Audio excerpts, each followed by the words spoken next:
네, 오늘 우리 함께 보실 말씀은 사사기서 6장 36절에서 40절까지입니다. 사사기 6장 36절로 40절까지인데요.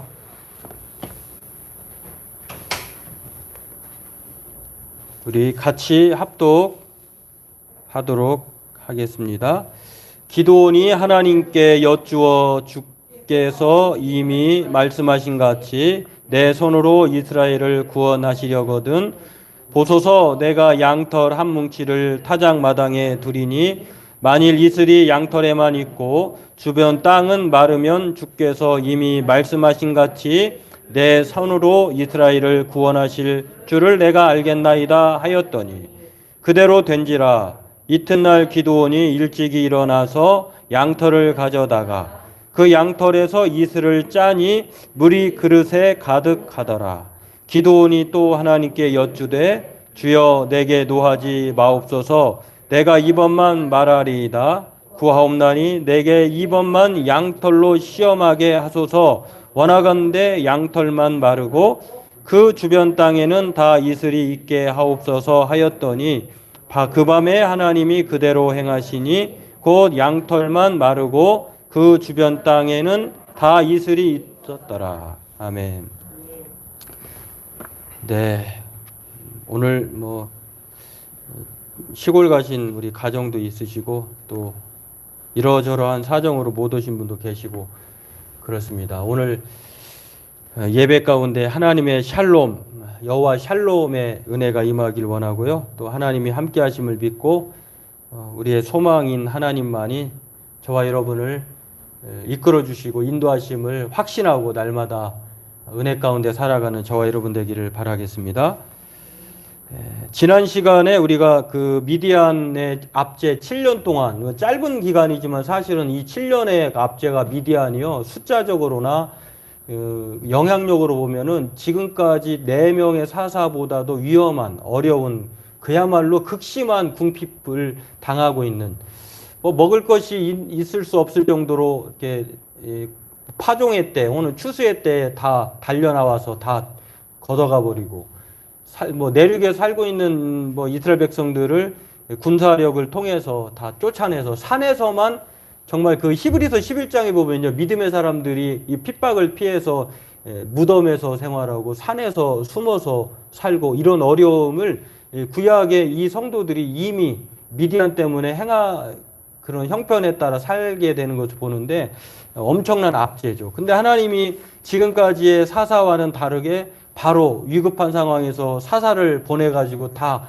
제압을 하셔야 되는데, 희한하게 하나님은 이 사사를 보내기에 앞서서 한 사자를 보내잖아요. 선지자라고도 얘기할 수 있는데, 너희들이 왜 지금 이런 고통을 당하는지, 그리고 떠나지 않고 함께 하시는 그 하나님이 다시 너희들에게 은혜를 베푼다고 하는 사실을 먼저 이스라엘 백성들에게 알려주죠. 그런 다음에 오늘 이 사사가 드디어 부름을 받습니다. 근데 놀라운 사실은 이 부름받은 이 세움을 받은 이 기드온이 좀 우리가 어떻게 읽느냐에 따라 좀 다른데, 순종하고 적극적으로 앞에 나서기보다도 거부하죠. 왜 납니까?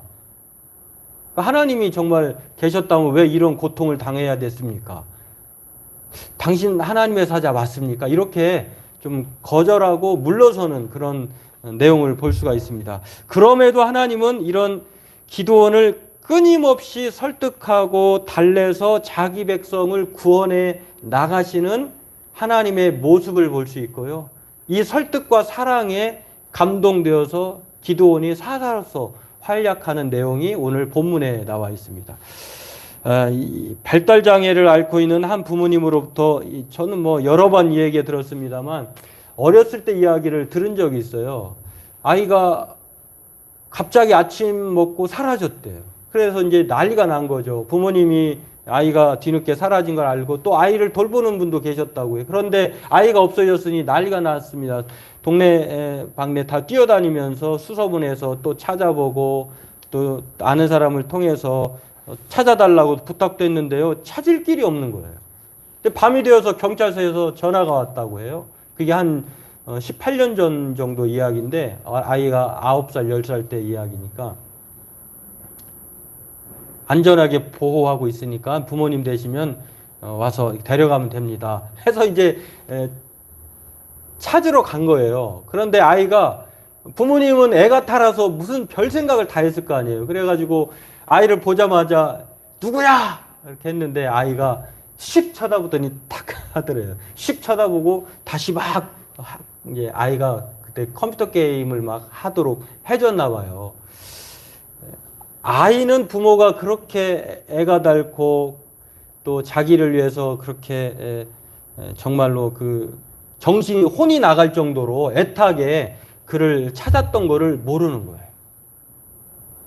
지난해 우리 교회 권사님, 권 권사님이 모종을 주셨나 아니면 그 화분채 갖고 오셨나 아무튼 그 고추를 주셔가지고요 아주 여러 번 고추가 나는 그렇게 열매가 많이 그렇게 발생하는지를 처음 알았어요. 한 번 하고 끝나는 게 아니라 얘가 따면 또 다른 꽃이 생겨서 거기에 열매가 나. 그래 한 제가 기억한 한 5-6번 정도는 꽤 많은 수량을 따서 된장찌개를 끓여 먹은 적이 있는데 그 생각이 나서 야 올해는 내가 한번 그 작심하고 농부가 되어버리라 해가지고 이제 모종을요 4그루를 샀어요.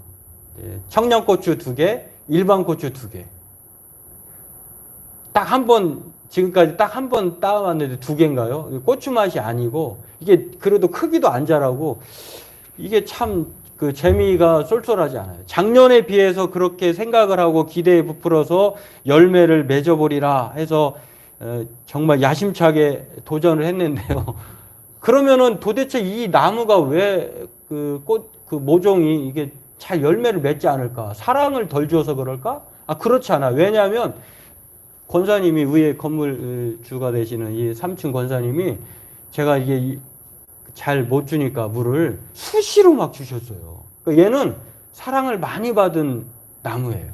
그러면 사랑을 더 많이 받았고 그리고 오다가도 제가 볼 거 아니에요. 그럼에도 불구하고 얘가 열매가 좀 부실해요.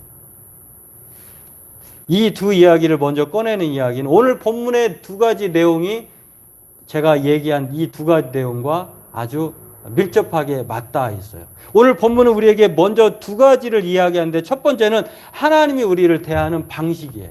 하나님이 이 발달장애인 부모처럼 그 아이를 위해서 매 그 마음에 눈앞에 있어야 되고 또 그가 무슨 일이 생겨 지금도 그렇게 살고 계세요. 그 아이가 무슨 그렇게 이제 안전하게 살고 있는가 수시로 들여봐야 되고 그가 요구하는 것들을 다 살펴봐야 되는 그 마음이 오늘 기드온에게 하나님이 대하시는 마음과 똑같아요. 더하면 더하지. 왜냐하면 하나님은 이 표징을 요구하는 기드온에게 계속해서 그가 바라는 대로 따라가셔요. 어떻게 보면 끌려가시는 거죠. 하나님의 사자가 나타나서 하나님께서 큰 용사야 내가 너와 함께 하겠다 라고 하니까 아니 무슨 말씀이세요? 정말 하나님의 사자가 맞거든 내가 잠깐 기념하기 위해서 제물을 드릴 그 준비하고 오는 동안 사라지지 마세요. 이렇게 표징을 구합니다. 이게 첫 번째 표징이에요. 근데 정말로 갔다 오는 사이에도 여전히 사자가 있었어요. 깜짝 놀랍니다. 맞았네. 하나님의 보내신 사람이 맞았네. 그러면 내가 하나님을 보았다고 하는 것으로 인하여서 과거의 모든 사람들이 하나님을 거룩하지 못한 사람이 보면은요, 다 죽었다라고 생각을 했어요. 이제 나는 죽은 목숨이네. 나는 죽어야 되겠네. 라고 생각하고 있을 때, 두려워 떨고 있을 때 사자가 안심해라. 너는 죽지 않는다. 두려워하지 말라. 여호와 샬롬이라고 말해줘요. 그러니까 이 엄청난 표징을 구했다가 아주 정말 그날로 그냥 인생이 끝나는 사람이 될 법한 사람이 바로 기드온이었어요. 근데 여기서 그치지 않고 오늘 본문을 보면은요. 아니 끝나야 되잖아요. 그 정도로 이제 표징을 구했고 표징을 보았고 또 하나님의 사자를 통해서 죽음에서 면제를 받았잖아요. 그러면 이제 확신에 차서 앞에 펼쳐져 있는 아말렉과 동방 사람들 이 다 제거해서 미디안 사람 그리고 또 뭐라고 했냐 하나님께서 야 너에게 함께해서 큰 용사가 되게 해서 또 하나님의 영이 너와 함께 동행할 터이니 네가 미디안 사람을 한 사람 치듯 할 거야 라고 하는 약속도 받았어요. 그렇다고 하면 이제 순종하기만 하면 되잖아요. 근데 기드온은 그렇지 않고 하나님 놀라운 표징을 보여주시면 내가 한번 싸워볼게요. 이렇게 표징을 구합니다. 그 표징이 오늘 놀라운 거예요. 많은 땅 중에 그 잔디밭 같은 그 땅에 양털을 놓고 이 양털만 이슬에 묻게 해주세요. 가능할 수 있잖아요. 하나님이 그대로 해주셨어요. 근데 가만히 생각해 보니까 기드온이 한 번 더 요구를 하는데 그게 세 번째 표징인데, 여러분 누가 밤새 몰래 그렇게 그 양털에다가 이렇게 물을 뿌려 놓을 수 있잖아요. 이렇게 생각한 것 같아요. 제가 볼 때는. 근데 또다시 요구를 합니다. 반대로 해주세요. 이거는 불가능할 거예요. 왜냐하면 양털만 멀쩡하고 주변이 다 물에 젖으면 내가 그것을 하나님으로 인정하겠습니다. 이렇게 요구하니까 그렇죠. 여러분 아무리 그 당시에 수도 사업이 발전했다고 하더라도 온 들이 양털만 제외하고, 양털은 뽀송뽀송 말라 있고 주변 들은 다 젖어 있게 하는 것은 불가능해요. 하나님만 할 수 있는 일. 근데 그렇게 되었어요. 여러분 이 표징을 요구하는 이 기드온의 정말 끊임없는 응석을 하나님은 계속해서 받아주시는 것을 우리가 오늘 본문을 볼 수 있는데, 이게 바로 하나님이 저와 여러분을 대하는 방식이에요. 우리는 끊임없이 더를 요구하면 하나님은 그만, 안 돼, 이렇게 말하지 않아요. 하나님은 기드온에게 그렇게 하셨던 것처럼 계속해서 하나님이 우리의 바람, 소원, 우리의 뜻을 하나님은 받아주신다는 거예요. 이게 바로 하나님이 우리를 사랑하시는 표징이에요. 성경은 우리에게 이렇게 말을 합니다. 표준세번역 성경인데요. 어머니가 어찌 제 젖먹이를 잊겠으며 제 태에서 낳은 아들을 어찌 긍휼히 여기지 않겠느냐. 비록 어머니가 자식을 잊는다 하여도 나는 절대로 너를 잊지 않겠다. 보아라 예루살렘아, 내가 내 이름을 내 손바닥에 새겼고 내 성벽을 늘 지켜보고 있다. 빌립보서 1장 6절에도 이렇게 말합니다. 너희 안에서 착한 일을 시작하신 이가 그리스도 예수의 날까지 이루실 줄을 우리는 확신하노라. 여러분 이 구약과 신약의 대표적인 말씀을 통해서 하나님이 우리를 얼마나 사랑하시는지 알 수 있어요. 오늘 이 하나님을 기억하고 날마다 하나님에 대한 그 사랑과 관심과 추적이 있다고 하는 이 좋은 거예요. 이것을 기억하고 이 세상 살아갈 때에 여호와 샬롬으로 사는 저와 여러분 되기를 바라겠습니다. 두 번째 이 말씀을 통해 우리에게 주신 은혜는요, 하나님께서 이 기드온의 표징 요구는 하나님께 완전히 순종하기 위함이다라고 하는 것이에요. 기드온이 뭐가 하나님보다 높아서 뭐가 잘나서 하나님을 시험하는 것이 아니에요. 하나님은 누구로부터 시험을 당하시는 분이 아니세요. 시험을 하지도 않으세요. 성경은 우리에게 그렇게 말합니다. 그렇다고 하면 이 기드온의 표징 요구는 뭘까? 이것은 하나님을 시험하고자 하는 것이 아니라 기드온이 정말 하나님의 전쟁을 승리로 이끌기 위해서 순종하기 위한 이 적극적인 표현이라고 하는 거예요. 오늘날 만약에 이것이 일반적인 기준이라고 하면은요, 하나님이 그렇게 해주면은 그 하나님의 뜻으로 알고 행한다고 하면은요, 우리 이 세상은 아무것도 못할 거예요. 이런 일은 지금 벌어질 수가 없어요. 특별한 상황이에요. 양털 표징은 특별한 상황이었지, 내가 뭔 일을 계획할 때 이걸 하나님께서 허락하신다고 하는 증거로 양털을 놓고 정말 이 시험하는 사람이 개 중에 있을 것 같아요. 절대 이런 일 안 일어나요. 이거는 기드온에게만 특별히 일어난 일이에요. 우리의 시각을 가지고 기드온 시대의 그런 상황을 우리가 하면 안 돼. 왜냐하면요, 우림과 둠밈이라고 하는 그 제사장이 가지고 있는 그런 하나님의 징조, 하나님의 뜻을 자기가 이렇게 넣어가지고 구슬같이 생긴 거를 펼쳐서 보이기도 했거든요. 그거는 특별히 구약의 시대에 하나님께서 허락하신 방법이에요. 제비뽑기도 마찬가지고. 근데 이거를 21세기를 살고 있는 우리에게 그대로 적용하면 안 된다는 것입니다. 그러면 이 도대체 2번, 3번에 걸쳐서 표징을 요구하는 이러한 징조는 무엇이냐? 오늘 말씀의 내용을 보면은 지금 기드온은 처음에는 소장농이었다고 그랬잖아요. 몰래 미디안에 발각될까봐 조용히 곡식을 탈곡하면서 그렇게 얌전하게 살았던 소극적인 사람이에요. 근데 그를 끄집어내서 하나님이 함께 하시는 기드온아, 너는 큰 용사야. 그리고 아버지의 바알 제단을 헐어버리고, 그러고 난 다음에 그의 이름이 베는 자, 바알과 싸우는 자 이름이 바뀌어요. 여룻바알. 그리고 오늘 전쟁을 앞두고 하나님의 영이 함께 하셔가지고 그는 완전한 도약의 사람이 되어 있습니다. 그런 사람이 뭐가 부족해서 하나님을 시험하겠습니까? 그렇다고 하면 이 시험은 오늘 보면은 첫 번째 표징과는 완전히 다른 표징이에요. 첫 번째 표징은 정말 그게 의심이 가서 하나님께 요구했던 시험이라고 하면 두 번째, 세 번째 양털 시험은 그것이 아니라고 하는 것입니다. 오늘 성경을 보면은요, 그가 여쭈다라고 이렇게 정중하고 부드럽고 간절한 표현이 나와요.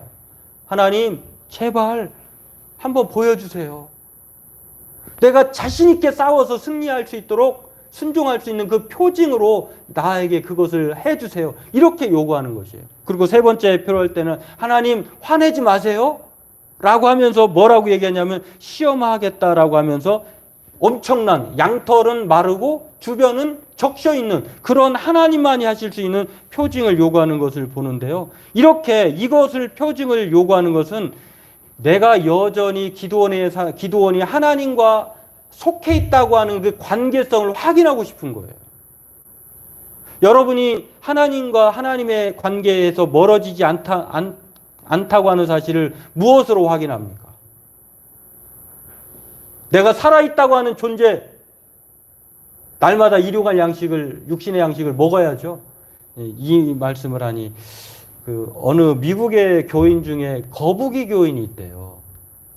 이 거북이 교인을 제가 일전에 한 번도 여러 번 이 말씀을 했던 것 같은데, 그 패러디에서 나오는데, 뭐 여러 가지 그 칭하는 그리스도인도 각 칭이 달라요. 뭐, 선데이 크리스찬, 주일만 나오는 크리스찬, 뭐 360일 동안 딱 2번 나오는 그런 절기 크리스찬도 있다고 하는데, 거북이 크리스찬은 뭐 감이 오시죠?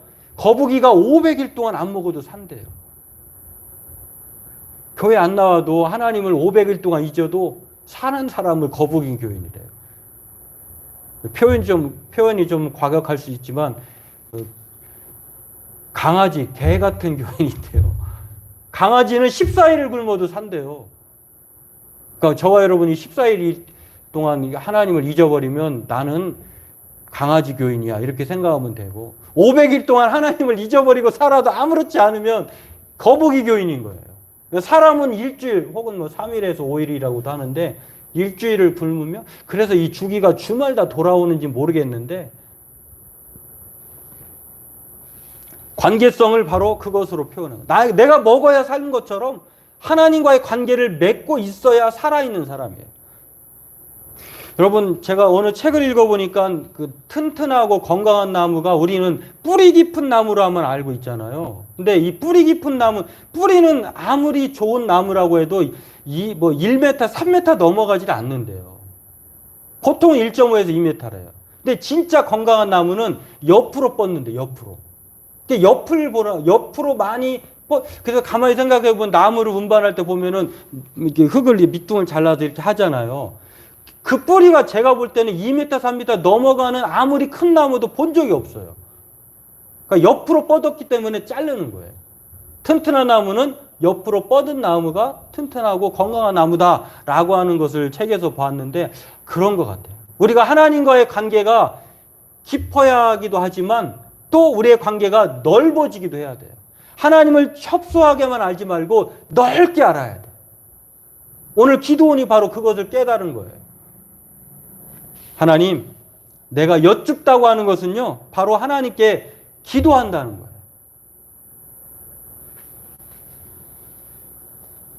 이 기드온의 넓고 깊은 관계를 표징을 통해서 자신은 확인하고자 합니다. 여러분, 18세기의 감리교 창시자이자 위대한 설교자였던 존 웨슬리라고 하는 사람이 이런 말을 했어요.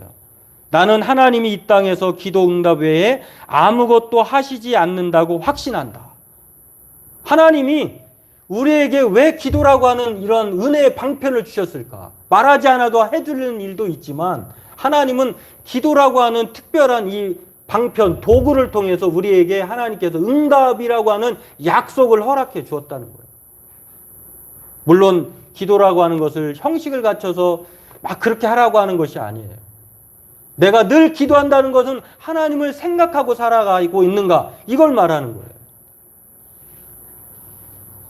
한 손에는 성경을, 한 손에는 신문을 함께 읽어라라고 했던 20세기의 독일, 스위스 태생 독일 신학자였던 칼 바르트라고 하는 사람을 말씀의 사람이라고도 하거든요. 신정통주의자. 근데 이분이 이런 말을 했어요.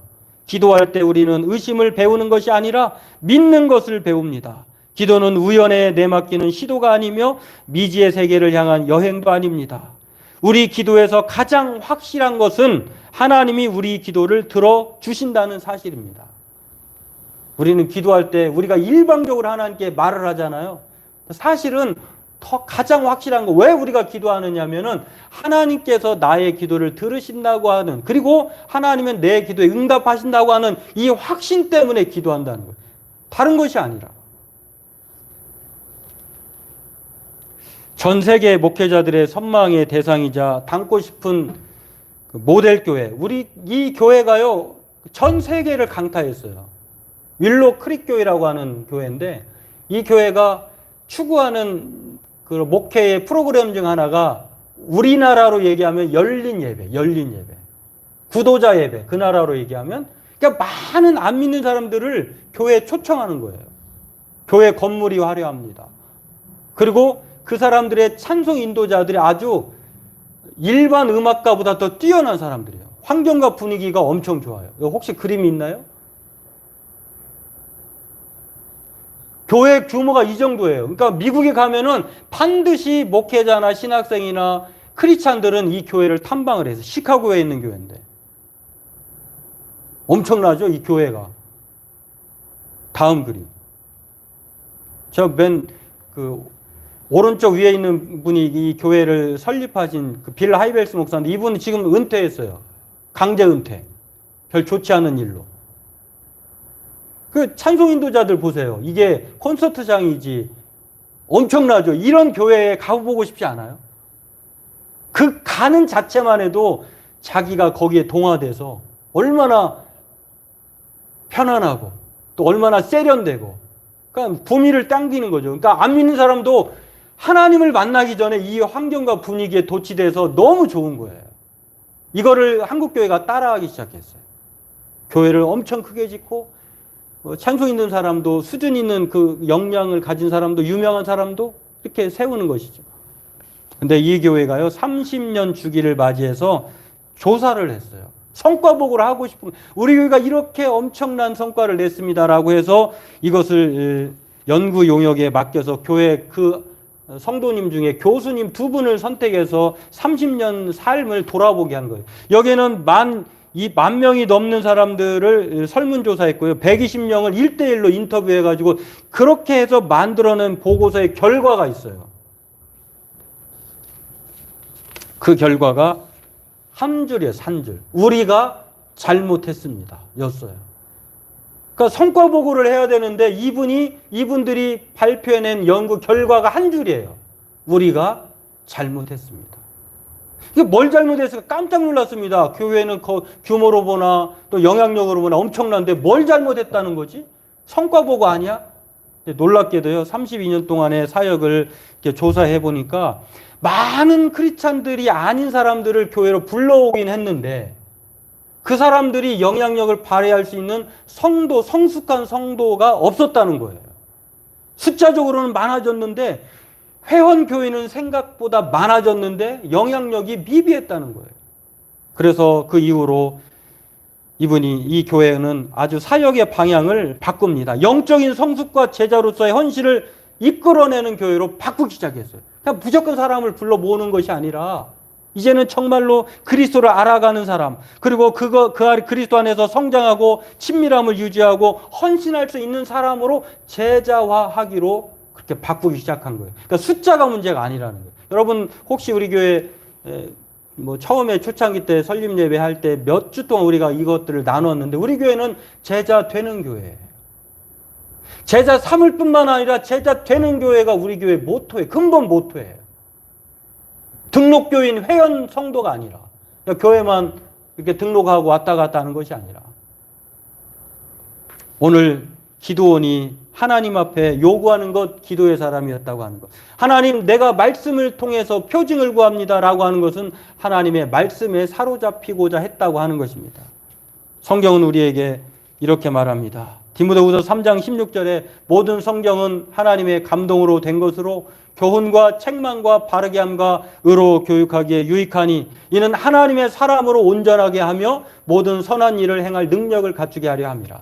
오늘 저와 여러분들이 하나님과의 관계가 원만하다면 날마다 기도원처럼 기도할 뿐만 아니라 하나님의 말씀을 통해 살아가야 한다고 하는 것입니다. 그래야 회원 성도의 영적 갓난아이 초보에 머무르지 않고 그리스도의 장성한 분량에 나아갈 수 있는 성숙한 제자가 될 수 있다는 것입니다. 오늘 저와 여러분들 이것을 기억하고 날마다 하나님 앞에서 그렇게 은혜로 살아가는 큰 용사로 여룻바울로 하나님이 영이 함께 하시는 하나님의 사랑을 알고 그 사랑에 보답하고자 기도하고 말씀대로 살고자 하는 주의 성도들 되길 주의 이름으로